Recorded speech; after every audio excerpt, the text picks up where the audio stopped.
اگر پوچھا جائے تو انسان کا سب سے خطرناک دشمن کون ہے؟ نمبر 1، نمبر 2 نہیں، جو سب سے پہلا نمبر 1 سب سے بڑا دشمن کون ہے؟ کیا وہ شیطان ہے یا انسان کا خود کا نفس ہے؟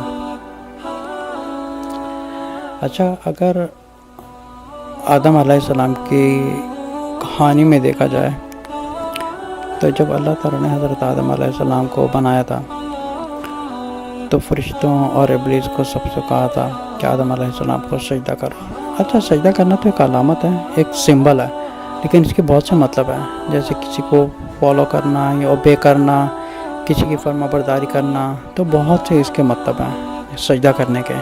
اس کا مطلب یہ بھی ہو سکتا ہے کہ زمین پر ماتھا ٹیکنا، اس کا یہ بھی مطلب ہو سکتا ہے، لیکن اس کے بہت سے مطلب ہیں، جیسے کسی کو فالو کرنا، اوبے کرنا، کسی کی فرما برداری کرنا، یا کسی کو فالو کرنا، یا کسی کے پیچھے جانا، اس کے کافی مطلب ہو رہا ہے۔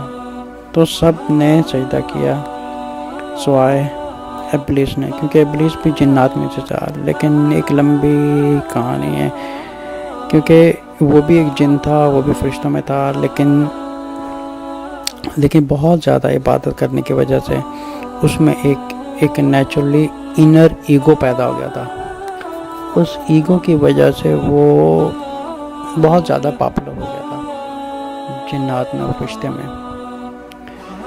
تو جب اللہ تعالیٰ نے ان سے کہا کہ تم آدم کو سجدہ کرو، تو سب فرشتوں نے کیا سوائے ابلیس کے، اس نے نہ کر دیا۔ پتہ تو اس کو تھا، لیکن ایک اندرونی اب یہ پوچھا جائے کہ ابلیس کو کس نے بھٹکایا تھا کہ اس کے اندر تکبر آیا؟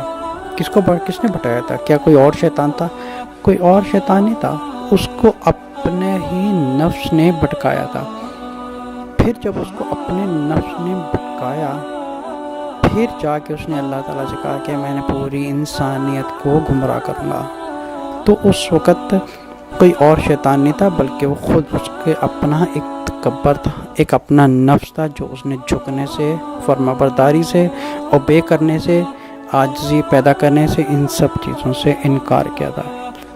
ان سب انکار کی وجہ سے تو اس کو کس نے بھٹکایا تھا؟ وہ کوئی اور ابلیس تو نہیں تھا، بلکہ وہ خود بھی ایک جن تھا، لیکن اس کی بہت زیادہ عبادت کرنے کی وجہ سے وہ اس میں اتنا تکبر پیدا ہو گیا کہ اس نے سوچا میں تو بہت زیادہ عبادت کرنے والا ہوں، میں سب سے بہتر ہوں، میں کیوں سجدہ کروں؟ اچھا، اس کو پتہ تھا۔ اچھا، ایک اور بھی چیز دیکھے تو وہ بھی ایک اللہ کی عبادت کرنے والا تھا۔ یہ بات بالکل سچ ہے، کیونکہ اس نے جتنی بھی اللہ تعالیٰ سے مہلت مانگی تھی، سب میں ایک لفظ کہا تھا، یا ربی یا ربی یا ربی، اے اللہ، اے میرے رب تو مجھے یہ مہلت دے، اے میرے رب تو مجھے یہ مہلت دے۔ تو اللہ تعالیٰ نے فرمایا جا، گرانٹڈ، میں نے تجھے دے دی مہلت، تجھے جو کرنا کر۔ لیکن اللہ تعالیٰ نے فرمایا تھا تیرے سب پر تیرا زور چلے گا سوائے میرے عاجز اور نیک بندوں پر۔ تو اللہ تعالیٰ نے فرمایا جو میرے نیک عبادی ہیں، جو میرے بندے ہیں۔ اچھا، میرے بندے کہنے کا مطلب ہے کہ جن میں عاجزی ہے، تکبر نہیں ہے۔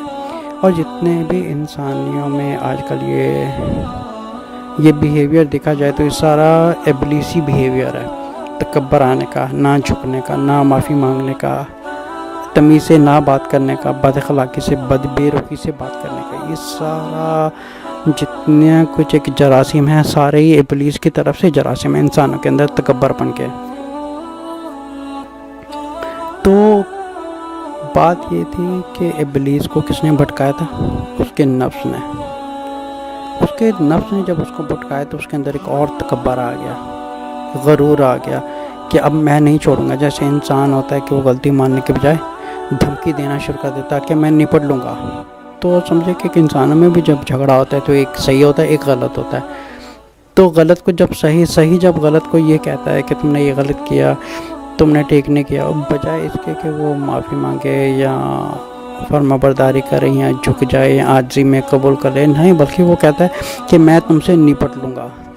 تو یہ سملر سچویشن اس زمانے میں تھی جب ابلیس نے کہا تھا اللہ تعالیٰ سے کہ میں تیرے سارے بندوں سے نپٹ لوں گا، یہاں تک کہ اس نے جھکنے سے انکار کر دیا۔ تو اللہ نے فرمایا کہ تو قیامت تک کے لیے تو ریجیکٹڈ ہے، تو مردود ہو گیا ہے۔ تو اس نے کہا تھا کہ میں سارے انسانوں کو بھٹکاؤں گا، سوائے چند لوگوں کے جو بچ جائیں گے۔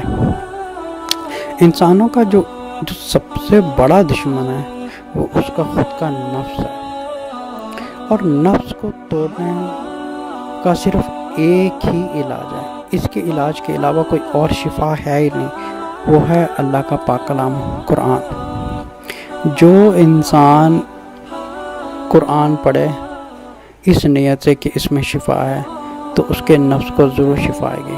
جس نفس میں اللہ کا نام نہیں ہے تو ایک نیچرل سی بات ہے، دیکھیں نفس میں یا تو اللہ کا نام ہوگا یا تو پھر شیطان ہوگا، کیونکہ نفس دونوں کے ہاتھ میں چلے گا تو وہ جم کرتا رہے گا، یا تو نفس شیطان کے ہاتھ میں ہوتا ہے یا اللہ تعالیٰ کے ہاتھ میں ہوتا ہے۔ تو یہی اگر سورۃ بقرہ کی آیت نمبر 208 میں پڑھیں تو اللہ تعالیٰ فرماتے ہیں یا ایھا الذین آمنوا ادخلوا فی السلم کافۃ ولا تتبعوا خطوات الشیطان۔ اللہ تعالیٰ فرماتے ہیں یا ایھا الذین آمنوا، اے ایمان رکھنے والے۔ اچھا ایمان رکھنے والے کون ہیں؟ جو یہ چیز قبول کرتے ہیں کہ یہ قرآن اللہ تعالیٰ کی کتاب ہے۔ ادخلوا فی السلم کافۃ، اپنے آپ کو پورا قرآن پر سرنڈر کر دو اور شیطان کے کسی قدم پر مت چلو۔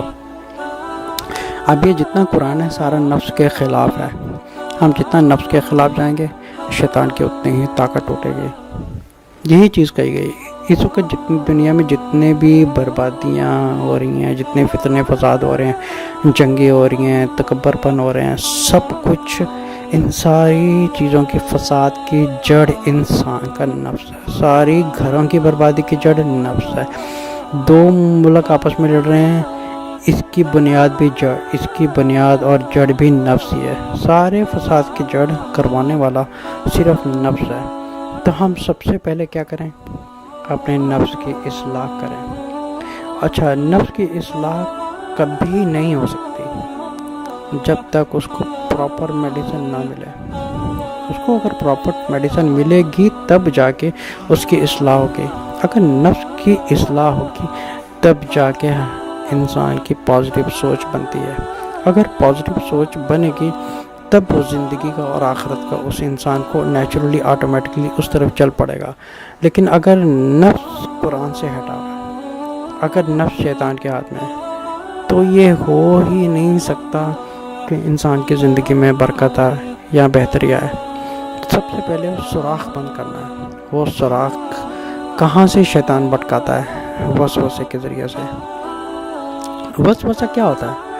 ایک انسان بیٹھا ہوا ہے، کچھ کام کر رہا ہے، بیٹھے بیٹھائے اس کے دماغ میں یا اس کے کان میں ایک آواز آتی ہے یا اندرونی آواز ہوتی ہے، اس کو کہتے ہیں انر وائس کہتے ہیں، تو اس کو انگلش میں کہتے ہیں ڈیول وسپر۔ یہ ڈیول وسپر جو ہوتا ہے ایک شیطان کی طرف سے ہوتا ہے، لیکن یہ ایک عام کامن مسلمان کے لیے یہ ڈفرینشیٹ کرنا بہت مشکل ہوتا ہے کہ یہ جو وسوسہ ہے یہ پازیٹیو ہے یہ نیگیٹو ہے۔ اب جس انسان کی عبادت میں وقت کم گزر رہا ہے، اب ظاہر سی بات ہے اس کا جو وسوسہ ہوگا وہ شیطان کی طرف سے ہوگا۔ اب اس کو جو وسوسہ ہوگا اس کو یہ نہیں کہے گا کہ تو جا کے 5 وقت نماز پڑھ یا آدھی رات کو اٹھ کے تو تہجد پڑھو، تو ظاہر سی بات ہے اس کے دماغ میں اس کو بیوقوف بنانے کے لیے، پازلنگ کرنے کے لیے، تو اس کے بیٹھے بیٹھائے اس کے دماغ میں کمیونیکیشن شیطان اندر سے کرتا رہتا ہے۔ تو بات کہاں سے شروع ہوتی ہے؟ سوچ کہاں سے بنتی ہے؟ ایک وسوسے سے۔ اب وسوسہ کہاں سے آتا ہے؟ اگر اس دل سے آتا ہے۔ اگر نفس میں قرآن نہیں ہے تو نیچرل سی بات ہے کہ نفس شیطان کے ہاتھ میں ہے، تو اس نفس کی اصلاح کبھی نہیں ہو سکتی جہاں پر اللہ کا کلام نہ ہو۔ انسان میں جتنا تکبر پن ہوتا ہے، بڑا پن ہوتا ہے، ان سارے فساد کی جڑ صرف نفس ہے۔ تو ہم پہلے اپنے نفس کی اصلاح کریں۔ جب ہمارے نفس کی اصلاح ہو جائے گی تو ہماری زندگی خود بخود آٹومیٹکلی ایک اچھائی کی طرف، بہتری کی طرف چلنا شروع ہو جائے گی۔